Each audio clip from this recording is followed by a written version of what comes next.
Welcome to the Paddle and Portage Podcast. It's an incredible time of year on the edge of the Boundary Waters canoe area wilderness.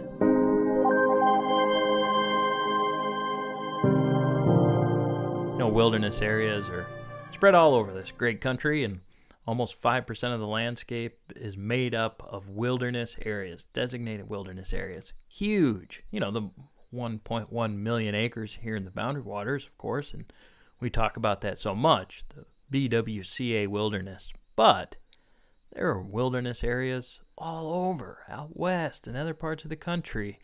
We are starting to learn a little bit more about those.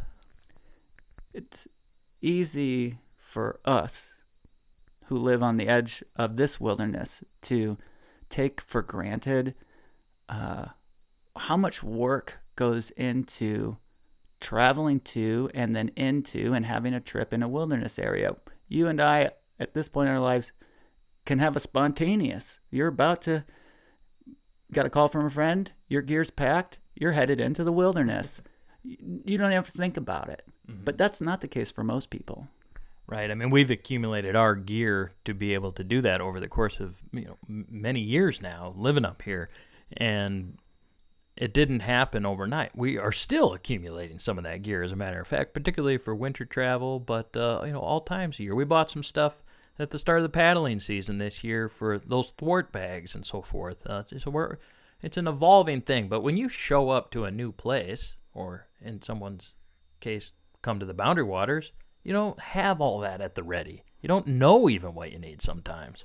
Yeah, because it's not just gear. It's gear, it's knowledge, it's experience, it's a knowing of the place, it's a having the skills to use the place. And we're pretty well prepared for any flat water paddling destination, whether it's Sylvania, the Boundary Waters, even the majority of Midwest flatwater rivers, we can just access easily. Today's episode is a tremendous reminder, at least for me, what it takes to travel a wilderness out west with different gear, different knowledge, and different outfitting.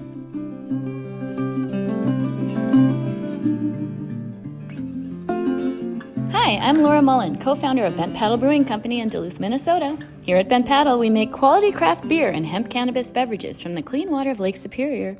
On your way up to the BWCA, be sure to check out our Lincoln Park Craft District tap room to get a stainless steel or growler to go, or find Bent Paddle at restaurants, bars, and liquor stores throughout Minnesota.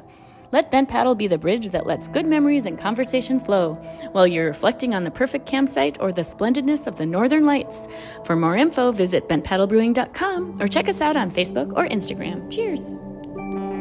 In this episode of the Paddle and Portage Podcast is brought to you by Sawtooth Outfitters.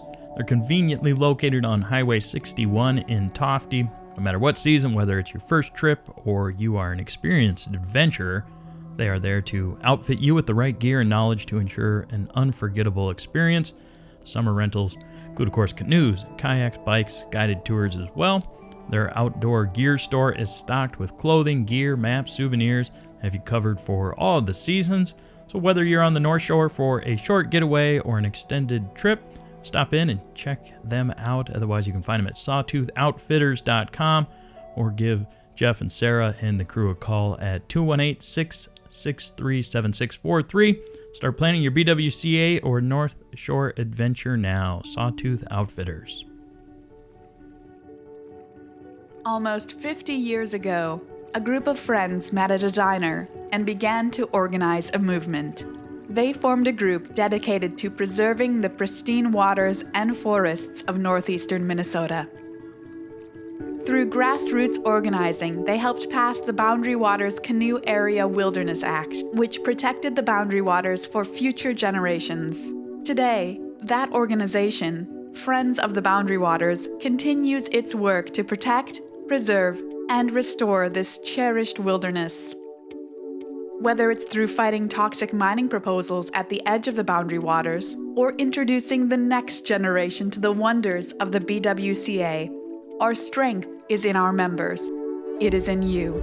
To learn more and find out how you can join this community today, please visit friends-bwca.org.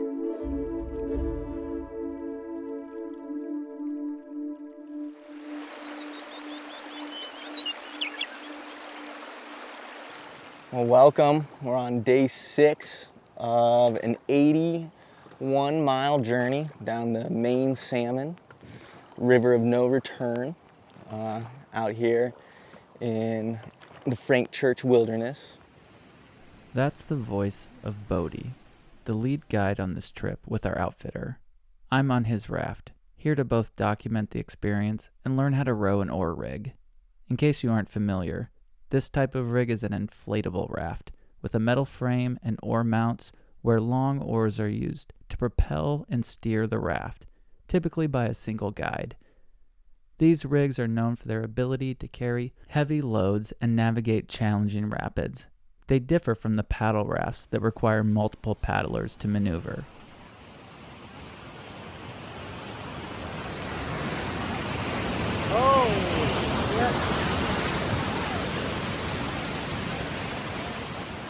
Can we pose up for some photos? Having traveled this stretch of river over 30 times, Bodie is both an excellent teacher and a vocal advocate for this place. The U.S. has a really long history of damming up its deep arteries and waterways that provide so much water for us, and it's really special to get to be in a space that floats completely unobstructed from its origins in the Sawtooth Mountains all the way until it reaches the Snake River and Confluences there. We're floating along the longest undammed river in the lower 48. So really, really incredible spot. Salmon River, the stretch of it is 80 miles of white sand beaches, high desert pine savanna. There have been pine trees in every camp. We've dug our toes into the sand in every camp. Water's quite clear. The river runs through the largest wilderness area in the lower 48. That's the voice of Jordan Taylor, the instigator of our trip through this wilderness area that spans over 2 million acres. Having traveled and taught here in the past with other paddling schools, this trip is the manifestation of a vision that's been building for years. I started something that I call the Paddle Sport Institute Salmon River Expedition. It's a 6-day expedition. We travel 80 miles, and I've partnered with Confluences River Expeditions. They're providing really amazing meals. They make all our meals for us and look after us and give us all the information that we need to be on the river. And we bring our own tents and gear and boats, and they do the rest. That's Sandra Newbury. She joined forces with Jordan for this particular trip down the Salmon. They came together over a shared vision of building supportive and joyful spaces for growth in the paddling community. They both have powerful resumes with experience and credentials to provide instruction on the type of big water one can expect on this river. We see mostly class 2 and 3 whitewater. There are a few rapids at the levels that we're seeing that are around below class 4 with what I call focused hardboat instruction. Yeah, Rachel! My name's Alessia Faverio. I live in Irwin, Tennessee right now, and I'm here to help co-instruct with Jordan and Sandra and research my L4 ACA canoe instructor. There's a really amazing ratio of 1 instructor for every 3 folks learning to paddle. I was really interested in a much smaller team where we could stay really focused on pulling people in that had a particular vibe, that believed in this idea of belonging versus shifting who we are in order to belong to the industry. And it's been so fun to watch people's skills just blossoming because they feel this freedom to work with the river and try things and play.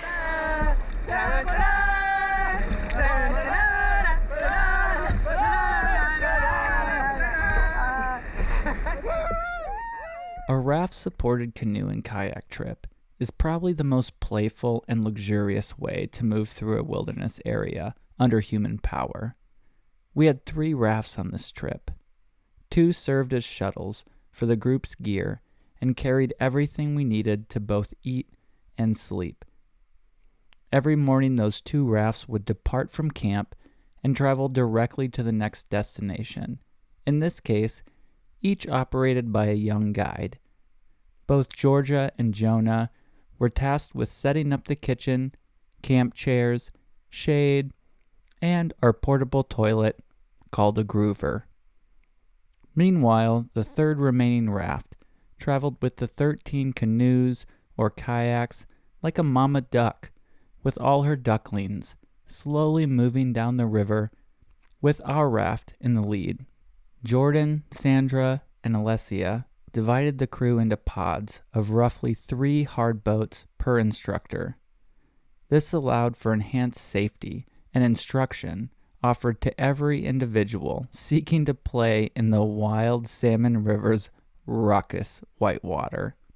Between rapids, however, the river offered an experience of quiet flat water through a towering and ever-changing landscape of sentinel ponderosa pine, which seemed to take root in any place with enough soil to hold their mighty stature.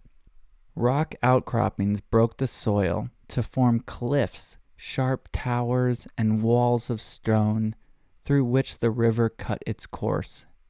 Springs and tributaries spilled into the Salmon River at nearly every turn, some cool and refreshing, while others too hot to touch, heated deep in the earth by the geothermal energy of our living planet.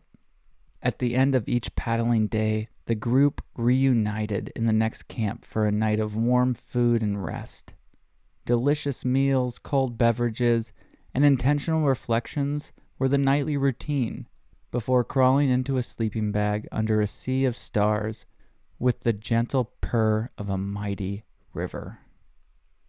For me, these are familiar and essential ingredients for a wilderness trip, the kind of ingredients in a recipe for connection, growth, and wonder.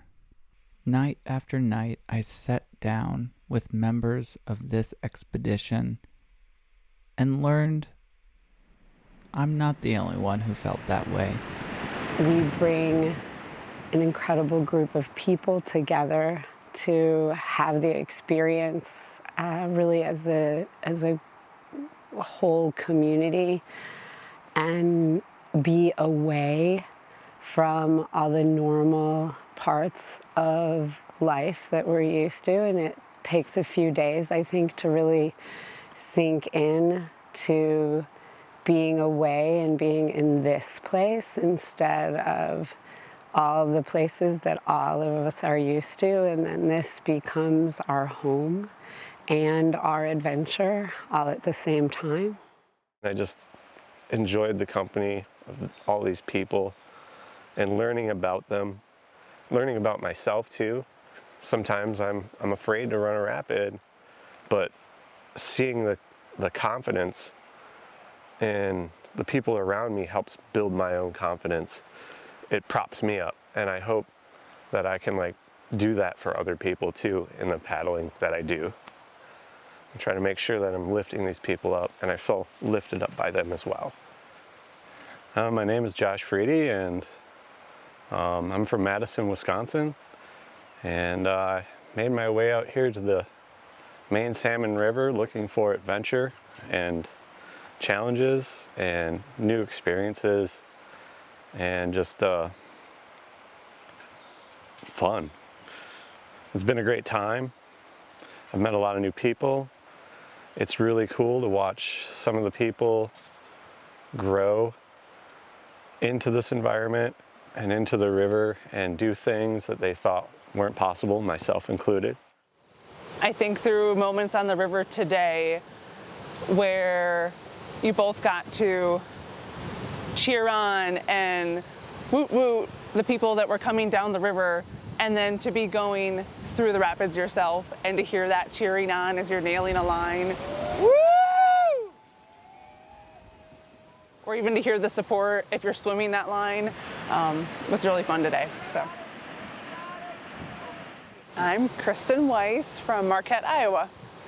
What was unique about today was it was the first time getting on the river that there was more excitement than nervousness for what we might label big water. And then to have the river just like completely flush me out 2 rapids in a row. And that was in itself fun the first time, frustrating the second time, and then the 3rd rapid was a lot of fun just for a redemption run. Oh, hell yeah. Yeah! I would say Jordan and Sandra's commitment to making this a community, and I don't know that community is even the right word. We all enjoy the thrill of the adventure of being on the river, but I feel like that's secondary to the entire adventure as a whole. And I'm not sure that I can think of a word that encompasses that very well, but simply because the rapids are secondary and the people are primary makes that just come together for a wonderful experience. At the bottom of every major rapid, at least one of the instructors would be sitting in an eddy, both cheering on the paddlers and ready to run safety as the boaters made their descent through the frothy foam of the river's drop. From my vantage with the camera, I often witnessed the encouragement firsthand, whether the boat was upright or upside down, with a paddler swimming alongside it. Yeah, Kristen. Yes, Steve. Yeah. Nice. I think a big piece of it is the support of the group and not having either instructors or other participants kind of be like, ugh, when somebody swims. Time's over. Instead, they celebrate it because it's a part of the process. It means you're pushing yourself and you're learning something from it when you like push yourself hard enough to what might be considered failure of, flipping and not being able to get your roll. So that it really felt like a supportive environment for me to push myself. And like if I did swim, folks would help me pick up the pieces and they'd be excited that I tried.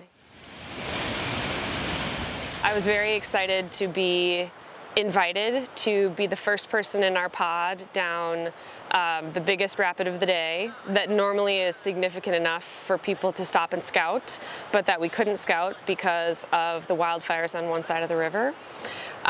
So we were able to watch pretty much the raft and then some of the kayaks go down and roughly the line, and then I was kind of just the first person in our group to head down, and it felt amazing.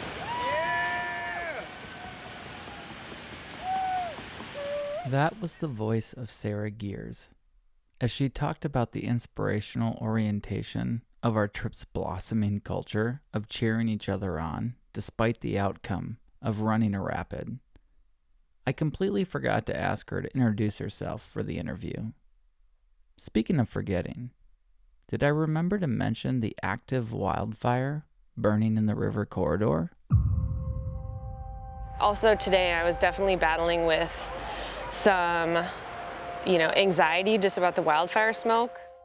It was an experience paddling through an area that's actively burning. I've never seen a wildfire that close. It was so dramatic to see the line of, trees actively burning. I felt a lot of different things.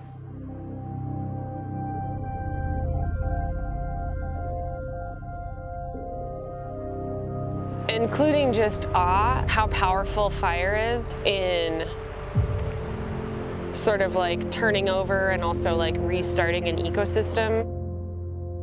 That fire was awesome. It's destruction and kind of sad, but it's also rebirth.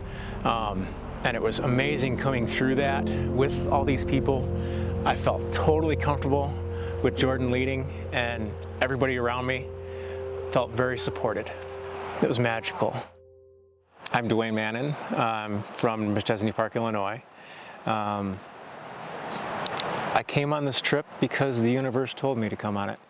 I'm so glad my wife pushed me to open up because I'm not a social guy and meet these great people. It's wonderful people that have been on this trip. It's a very magical place. But the people on the river are part of the magic, and just the animals and everything else that's here. New people run some big stuff, realize, I got this.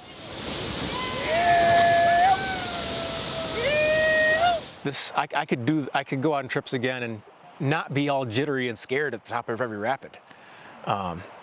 It's helped me get my confidence back, yeah. I'm so glad I came, so glad.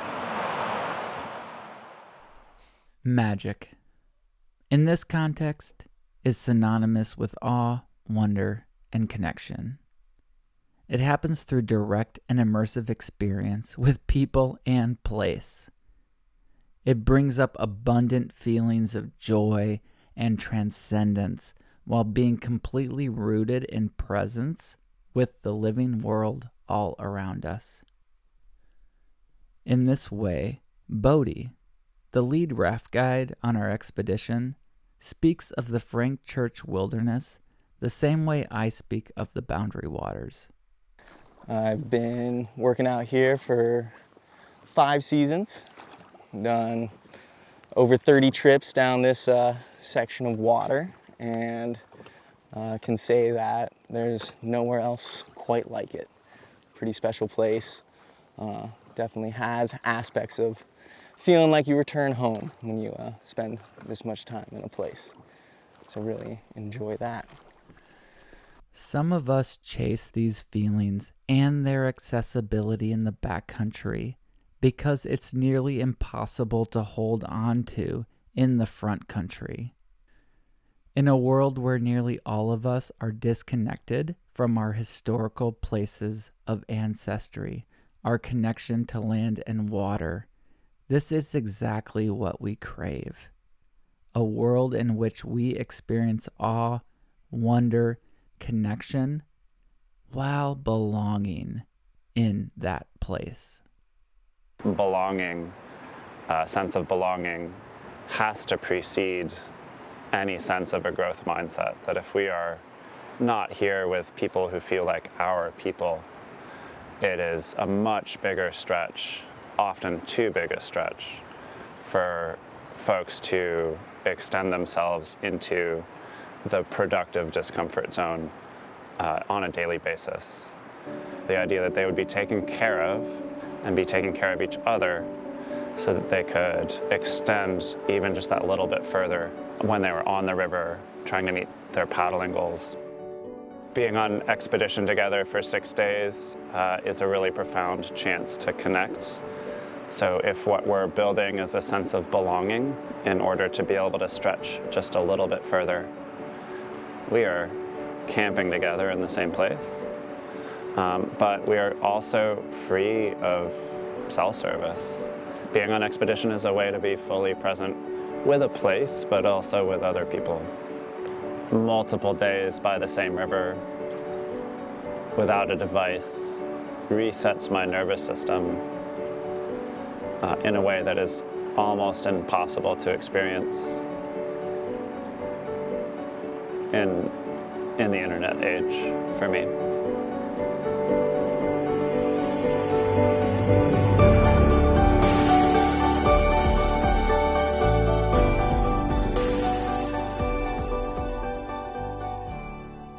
It's been extraordinary to take this journey out west on the podcast and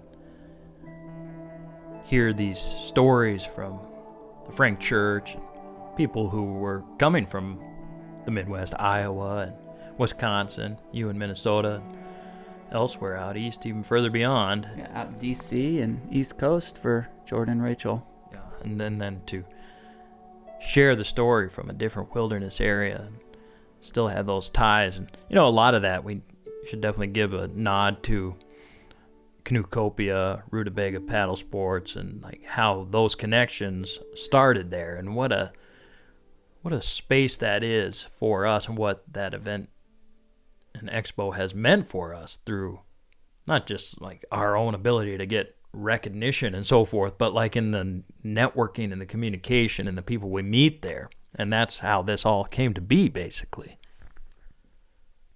The community that is talked about so richly in this episode is the same elements of evolving community at Canoecopia, out on the East Coast, and even in the communities in and surrounding the Salmon River and Frank Church. This is, as Jordan said, these are our people. And wilderness is our place where the magic happens and the stories emerge from. Canoecopia is a part of that. We're all a part of that. Mm-hmm.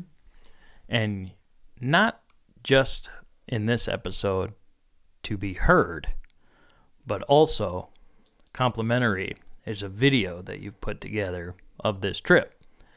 And it is, I remember the first time watching that, I'd seen clips here and there, but watching that production, it's just so beautiful, spectacular. Your production of it is really, I think, some of your best work, if I can say so, quite frankly. But also the landscape, the scenery. It speaks for itself. Yeah. I just pointed the camera at it. But there's a story to it as well. I really recommend people go check out the Paddle and Portage YouTube channel and watch this video about the salmon and the community here that is shared in this episode. These networking, these paddlers that came together. Yeah, same people, same story, but you don't have to imagine it. You can see it with your own eyes. The white water, the standing waves, the sandy beaches. Definitely go check it out. Yeah, those bighorn sheep. Oh, yeah. The fire. The fire. The fire.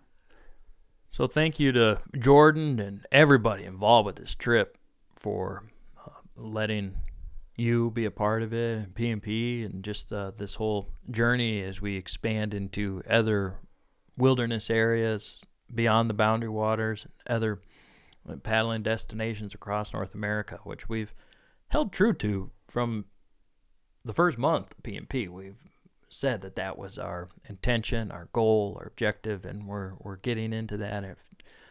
It's been great to hear some of the feedback too, and to meet some of the people that we have along the way.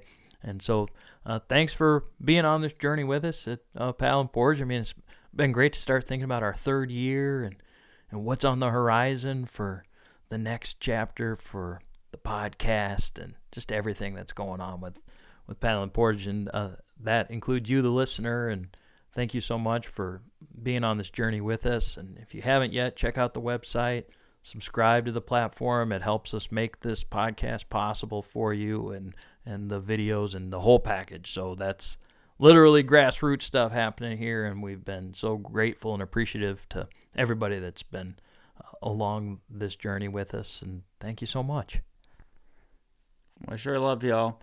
Freddie, you got a permit to go in the wilderness today. Get that thing and get out of here. I'm anxious to see this. I'm going to go do a little bit of fishing, which I actually haven't done in like 2 weeks. Well, 10 days or a week.